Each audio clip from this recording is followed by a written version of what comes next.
So I say, okay, what are you looking to supply today? We've been very good at getting parts on liver. Dr. Deborah Nucatola, Planned Parenthood's Director of Medical Services, an abortion provider discussing how to collect body parts from aborted fetuses over lunch at a California restaurant.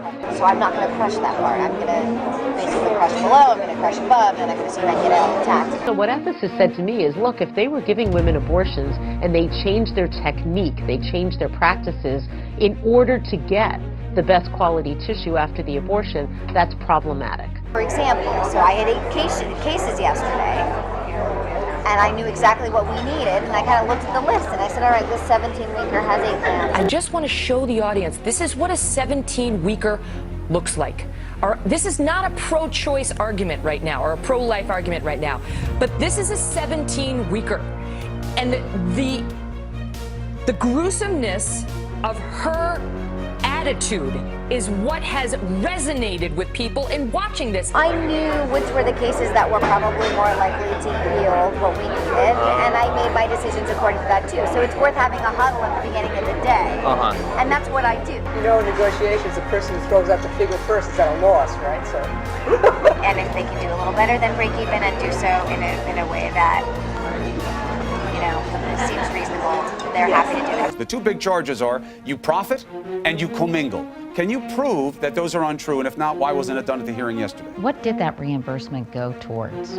I mean, it's very clear what it is. It's getting samples. Brain, kidney, thymus, liver, spleen, femur, bone marrow. $75 a specimen. How callous does one have to be to rob a baby of life and then charge others for the pieces of the corpse?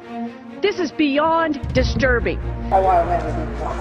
I said I want a Lamborghini. I think the per item thing works a little better just because we can see how much we can get out of it. I always try and keep the trunk intact just by function of always trying to aim for the spine to bring it down. When you watch some of those doctors talking so cavalierly about what obviously is human life, I think it's disgraceful. The Planned Parenthood research director in Texas talking about extracting intact fetus cadavers and body parts from abortions, interspersed with talk about budgets and money. When we're coming in and making it beneficial to you financially, you can frame it so that that's, yes, okay. If we alter our process and we are able to obtain intact fetal cadavers, it's all just a matter of line items.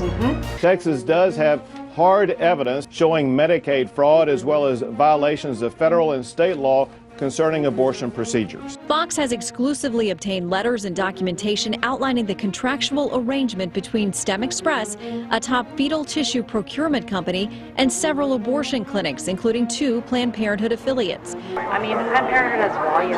Right. You know, because they're a volume institution. Right. Another 50 livers a week. A price per tissue payment.